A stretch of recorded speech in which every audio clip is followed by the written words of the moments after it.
আগামী সপ্তাহ থেকে দেশে গ্যাস সরবরাহ পরিস্থিতি স্বাভাবিক হবে বলে জানিয়েছেন বিদ্যুৎ জ্বালানি ও খনিজ সম্পদ প্রতিমন্ত্রী অনিন্দ ইসলাম অমিত। তিনি আজ সচিবালয়ে চলমান গ্যাস সরবরাহ সংকট নিয়ে সাংবাদিকদের সঙ্গে আলাপকালে একথা জানান।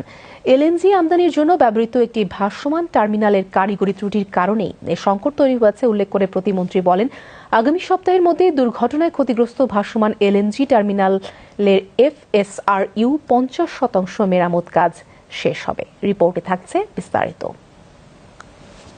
সম্প্রতি কক্সবাজারের মহেশখালীতে অ্যাক্সিলারেট এনার্জি পরিচালিত ভাসমান এলএনজি টার্মিনালে কারিগরি ত্রুটির ঘটনা ধরা পড়ে। ফলে জাতীয় গ্রিডের সরবরাহ সংকটে পড়েছে তরলীকৃত প্রাকৃতিক গ্যাস বা এলএনজি।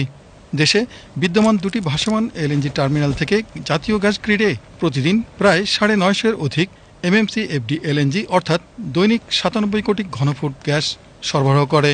এর মধ্যে কারিগরি ত্রুটির কারণে একটি বন্ধ হয়ে যাওয়ার আগ পর্যন্ত জাতীয় গ্রিডে মোট গ্যাস সরবরাহ হয়েছে প্রায় 37%।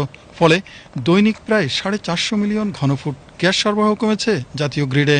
সোমবার সচিবালয়ে এলএনজি টার্মিনালের কারিগরি ত্রুটিজনিত সংকট নিরসনে সরকারের নানামুখী উদ্যোগের কথা তুলে ধরে বিদ্যুৎ জ্বালানি ও খনিজ সম্পদ প্রতিমন্ত্রী অনিন্দ ইসলাম অমিত জানান, টার্মিনালের কারিগরি সমস্যা সমাধানে জরুরি ভিত্তিতে প্রয়োজনীয় ব্যবস্থা নেওয়া হয়েছে। সরকারি কোনো প্রতিষ্ঠানের কোনো ত্রুটি না, একটা বেসরকারি প্রতিষ্ঠান, বাট স্টিল তারা দেশের এই সাপ্লাইটা তারা ইনশিওর করে। আমরা তাদের সাথে যৌথভাবে কাজ করছি। আমরা এই মুহূর্তে তাৎক্ষণিক আমরা সমাধান দিতে পারছি না, এটা আমাদের সীমাবদ্ধতা। আমরা এই জন্য বারংবার এটার জন্য দুঃখ প্রকাশ করছি, কিন্তু আমরা একেবারে 24/7 আমাদের টিম তাদের সাথে একান্তভাবে কাজ করছে।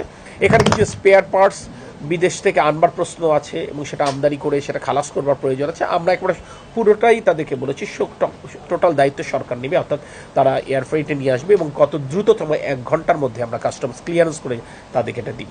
সো আমাদের তরফ থেকে সকল প্রচেষ্টা অব্যাহত রয়েছে।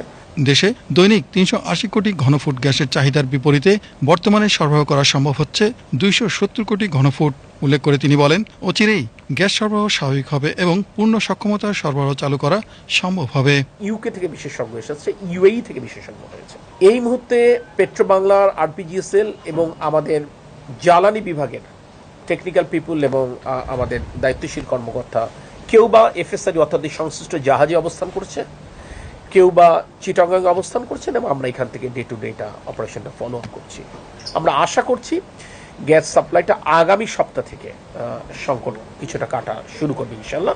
বিগত সরকারের নীতিহীন স্বল্পমেয়াদী প্রকল্প গ্রহণের সমালোচনা করে প্রতিমন্ত্রী বলেন, শিল্প খাতে গ্যাস সংকট কাটাতে স্বল্প ও মধ্যম এবং দীর্ঘমেয়াদী পরিকল্পনা নিয়ে কাজ করছে সরকার।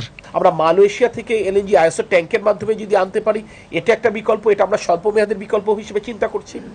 আমরা যদি তৃতীয়, চতুর্থ, পঞ্চম FSRU এস্টাবলিশ করতে পারি, এটা মধ্যমেয়াদী একটি সমাধান আমরা খুঁজছি, এবং দীর্ঘমেয়াদী সমাধানের জন্য আমরা স্থলভাগ অর্থাৎ ল্যান্ড বেস LNG টার্মিনাল এটা স্থাপনের জন্য আমরা উদ্যোগ গ্রহণ করছি।